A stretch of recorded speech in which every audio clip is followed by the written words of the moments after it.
వెంకట్ గారు, ఇక్కడ ప్రధానమైన పాయింట్ ఇదే. ప్రకాష్ గారు అంటుంది అక్కడ ఉన్న జనం ఇప్పుడు కేటీఆర్ పవర్ పాయింట్ ప్రజెంటేషన్లో చాలా ఇన్నాను ఇంతకుముందు కొంతమంది వాళ్ళు చెప్పేది కూడా అదే.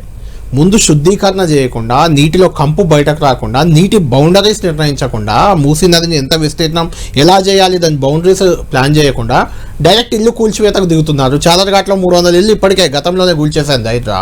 అంటే అవి చిన్న చిన్న అయినా ఇప్పుడు ఆ మధు బ్రిడ్జ్ అపార్ట్మెంట్ వాళ్ళు ఎవరో పాపం 10 ఏళ్ల కింద 20 ఏళ్ల కింద కట్టుకున్న వాళ్ళు దాన్ని కూల్చడానికి ఆల్రెడీ నోటిఫికేషన్ ఇచ్చారు.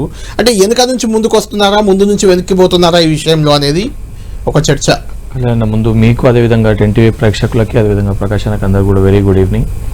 సరే, ఏదైతే వాస్తవానికి అన్న చెప్పినట్టు 40 ఏళ్ళకెళ్ళి అన్న చూస్తుండ్రు, మేము చిన్నప్పటికెళ్ళి పుట్టినప్పటికెళ్ళి కూడా మూసీ పరిస్థితి ఏందో చూస్తున్నాం. ప్రతి చోట కూడా ఏ ఎన్నికలు వచ్చినా కూడా అది బీఆర్ఎస్ పార్టీ కానీ బీజేపీ పార్టీ కానీ అన్నసొంటి మేధావులు అందరూ కూడా జనరల్గా చర్చలో మూసీని దాని సుందరీకరణ కానీ పునర్జీవం కానీ ప్రక్షాళన కానివ్వండి ఒక్కొక్కసారి ఒక్కొక్క రకమైన ఎలక్షన్లో ఒక్కొక్క రకమైన హామీ ఇచ్చి అది చెప్తూనే వస్తున్నాం. చిన్నప్పటికెళ్ళి చూసి అలా మేము కూడా ప్రజాప్రతినిధులైనా కూడా అదే చర్చ పైన ఈరోజు మాట్లాడుకుంటున్నాం. దీన్ని నిజంగా మార్పు అనేది ఎక్కడికి వెళ్ళి ప్రారంభం కావాలి. మార్పు అనేది ప్రారంభమైనప్పుడు గతంలో సబర్మతి రివర్, ఎందుకంటే గుజరాత్లో 6 నెలలు ఉండే అన్న సబర్మతి దగ్గర అన్న చెప్పి నిజంగా వెళ్ళిపోయారు చాలా మంది. కానీ ఈ రోజు కూడా గతంలో ఈ రకంగా ఉండే సబర్మతి ప్రాంగణం, ఈరోజు దాన్ని ఈ రకంగా మార్చి చేసారు.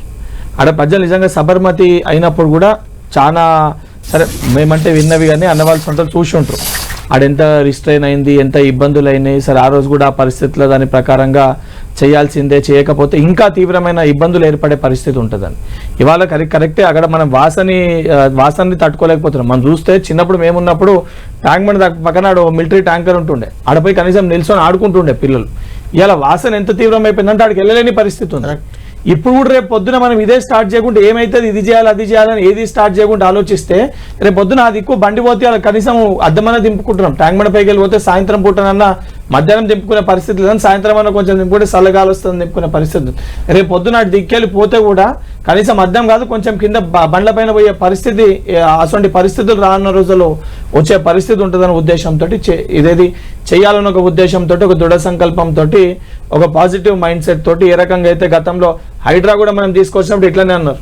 హైడ్రాని ఒక సంస్థను తీసుకొచ్చినప్పుడు కూడా డిస్ట్రక్షన్ చేస్తారు అది దాన్ని.